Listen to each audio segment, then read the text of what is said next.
आंध्र प्रदेश की राजधानी, जो राजधानी सदियों से अपनी एक सांस्कृतिक विरासत लेकर के जी रही है, अपनी एक ऐतिहासिक विरासत को लेकर के जी रही है, उस संस्कृति के साथ जोड़ते हुए, उस ऐतिहासिक विरासत को साथ जोड़ते हुए अमरावती नए रंग रूप के साथ, नए आधुनिक साज सज्जा के साथ आंध्र के आशा अपेक्षा का केंद्र बिंदु बनने जा रही हैं और एक प्रकार से सच्चे अर्थ में पीपल्स कैपिटल बनने जा रही हैं। मैं यहाँ की सरकार को, यहाँ के नागरिकों को हृदय से बहुत बहुत बधाई देता हूँ, अभिनंदन करता हूँ।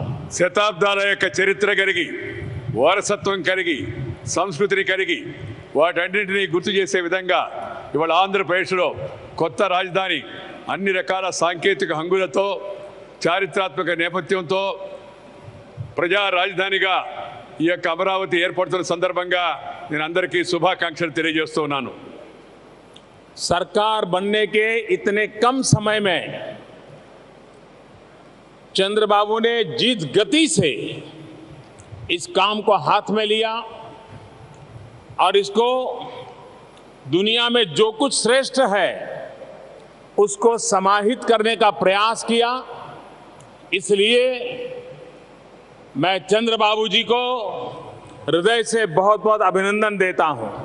ప్రభుత్వం ఏర్పడిన కొద్ది రోజుల్లోనే ప్రపంచంలో ఎక్కడెక్కడ ఏ మంచి అలవాట్లు, మంచి పద్ధతులు, ఉదాహరణలు ఉన్నాయో వాటన్నిటిని సేకరించి ఆంధ్రప్రదేశ్ ముఖ్యమంత్రి శ్రీ చంద్రబాబు నాయుడు వాటన్నిటిని జోడించి ఈ కార్యక్రమాన్ని చేపట్టినందుకు నేను వారికి హృదయపూర్వకంగా అభినందనలు తెలియజేస్తున్నాను శ్రీ చంద్రబాబు నాయుడు గారికి। हमारा देश आजाद होने के बाद बहुत कम नए शहर बने हैं और उसके कारण भारत में नए शहर बनाना ये विषय उतनी मात्रा में लोगों में प्रचलित नहीं है कि आज के युग में जितनी मात्रा में होना चाहिए था। స్వాతంత్ర అనంతరం మన దేశంలో దురదృష్టవశాత్తు కొత్త నగరాల యొక్క, సుందర నగరాల యొక్క నిర్మాణం అనుకున్నట్టుగా జరగలేదు, కానీ ఇవాళ ఆ అవసరం ఎంతో కూడా ఉంది। दुर्भाग्य से पिछले कुछ दशकों में हमारे देश में एक ऐसी सोच बनी कि अर्बनाइजेशन एक समस्या है और उसी के चलते हमने इस ग्रोथ सेंटर की तरफ अनदेखी की है। మన దేశంలో ఈ పట్టణీకరణ వైపు తగినంత మనం శ్రద్ధ తీసుకోలేదు, అందుకని ఇవాళ ఈ అస్తవ్యస్త పరిస్థితి ఏర్పడింది। अमरावती एक ऐसा शहर होगा जहां आंध्र प्रदेश के हर नौजवान के सपने साकार होंगे।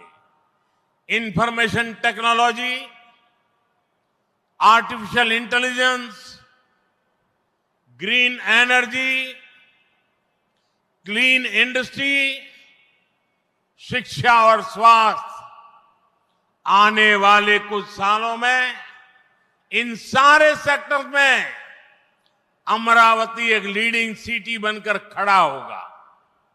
इन सारे सेक्टर्स के लिए जो भी इंफ्रास्ट्रक्चर जरूरी होगा, केंद्र सरकार उसे रिकॉर्ड स्पीड से पूरा करने में राज्य सरकार की पूरी मदद कर रही है।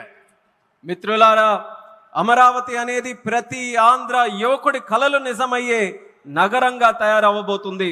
Information technology, artificial intelligence, green energy, clean industries, విద్య, ఆరోగ్య రంగాల్లో రానున్న రోజుల్లో అమరావతి దేశంలోనే ప్రధాన నగరంగా నిలవబోతుంది। ఈ రంగాల కోసం అవసరమైన మౌలిక వసతులు నిర్మించడానికి కేంద్ర ప్రభుత్వం రికార్డు స్పీడ్తో పనులు పూర్తి చేయడానికి రాష్ట్ర ప్రభుత్వానికి సంపూర్ణ సహకారం అందించబోతుందని తెలియజేస్తున్నాను। अभी हमारे चंद्रबाबू जी टेक्नोलॉजी को लेकर के मेरी भारी तारीफ कर रहे थे, लेकिन मैं आज एक रहस्य बता देता हूं। जब मैं गुजरात में नया मुख्यमंत्री बना तो मैं बाबू हैदराबाद में बैठ करके किस किस प्रकार के इनिशिएटिव ले रहे हैं उसका बड़ा बारीकी से अध्ययन करता था और मैं उसमें से बहुत कुछ सीखता था और उसे आज मुझे लागू करने का अवसर मिला है, मैं लागू कर रहा हूं। ఇప్పుడు చంద్రబాబు గారు మీరందరి ముందు నాకు టెక్నాలజీ నాతో మొదలైందన్నట్టుగా ప్రశంసిస్తున్నారు. కానీ నేను మీ అందరికీ కూడా ఒక రహస్యం చెప్తాను.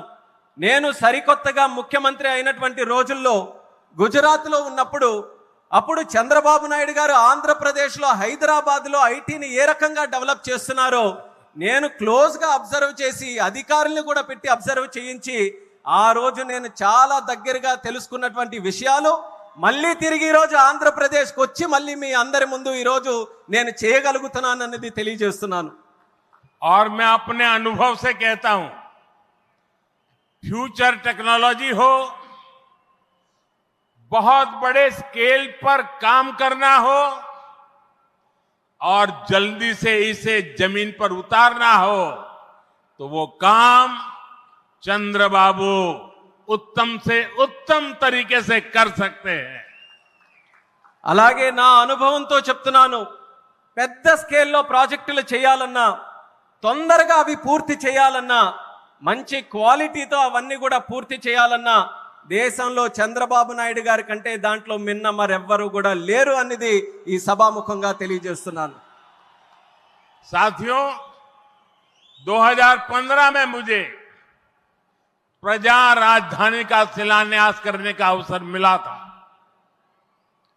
बीते सालों में केंद्र सरकार ने हर प्रकार से अमरावती के लिए मदद दी है. यहां बेसिक इंफ्रास्ट्रक्चर के निर्माण के लिए सभी कदम उठाए गए हैं. अब चंद्रबाबू गारू के नेतृत्व में राज्य सरकार बनने के बाद सारे ग्रह जो लगे थे अब हट गए हैं. यहां विकास कार्यों में तेजी आ गई है. हाई कोर्ट, विधानसभा, सेक्रेटेरिएट, राजभवन, ऐसी कई जरूरी बिल्डिंग बनाने के कामों को भी प्राथमिकता दी जा रही है. మిత్రులారా 2015లో ప్రజల రాజధానిగా అమరావతికి నేను శంకుస్థాపన చేశాను. గత 10 ఏళ్లలో కేంద్ర ప్రభుత్వం అమరావతికి అన్ని రకాలుగా మద్దతుగా నిలిచింది. ఇక్కడ మౌలిక వసతుల నిర్మాణానికి అవసరమైన ప్రతి అడుగు కూడా వేసింది. ఇప్పుడు చంద్రబాబు నాయుడు గారి నాయకత్వంలో ప్రభుత్వం ఏర్పడిన తర్వాత అభివృద్ధి మరింత వేగంతో ముందుకు వెళ్తుంది. ఇక్కడ హైకోర్టు, అసెంబ్లీ, సచివాలయం, రాజ్భవన్ వంటి అవసరమైన నిర్మాణాలకు ప్రస్తుతం ప్రాధాన్యత ఇస్తుంది. साथियों, एनटीआर गारू ने विकसित आंध्र प्रदेश का सपना देखा था.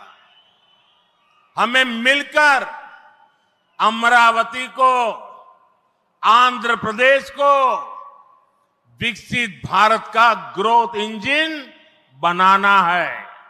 हमें एनटीआर गारू का सपना पूरा करना है. चंद्रबाबू गारू, ब्रदर पवन कल्याण, इदी मनमू చెయ్యాలి, ఇది మనమే చెయ్యాలి. మిత్రులారా, ఎన్టీఆర్ గారు వికసిత్ ఆంధ్రప్రదేశ్ కోసం కల కన్నారు. మనమందరం కలిసి అమరావతి మరియు ఆంధ్రప్రదేశ్ని వికసిత భారతదేశానికి గ్రోత్ ఇంజిన్ గా తయారు చేయాలి. మనం ఎన్టీఆర్ గారి కలల్ని నిజం చేయాలి.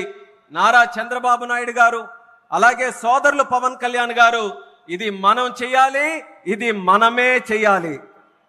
साथियों, बीते 10 सालों में भारत ने देश में फिजिकल, डिजिटल और सोशल इंफ्रास्ट्रक्चर पर विशेष बल दिया है. भारत आज दुनिया के उन देशों में शामिल है जहां का इंफ्रास्ट्रक्चर तेज गति से आधुनिक हो रहा है. इसका फायदा आंध्र प्रदेश को भी मिल रहा है. आज भी रेल और रोड से जुड़े हजारों करोड़ के प्रोजेक्ट आंध्र प्रदेश को मिले हैं. మిత్రులారా, గత 10 ఏళ్లలో భారతదేశం ఫిజికల్, డిజిటల్ మరియు సోషల్ ఇన్ఫ్రాస్ట్రక్చర్ పై ప్రత్యేక దృష్టి సారించింది. ఇప్పుడు భారత్ ప్రపంచంలో అత్యంత వేగంగా మౌలిక వసతులు అభివృద్ధి చెందుతున్నటువంటి దేశాల్లో ఒకటిగా నిలిచింది. ఇది ఆంధ్రప్రదేశ్కు కూడా ప్రయోజనంగా మారబోతుంది. ఈ రోజు కూడా రైల్ మరియు రోడ్డు ప్రాజెక్టులలో రాష్ట్రానికి వేల కోట్ల రూపాయలు కేంద్రం తరపున అందించడం జరుగుతుంది.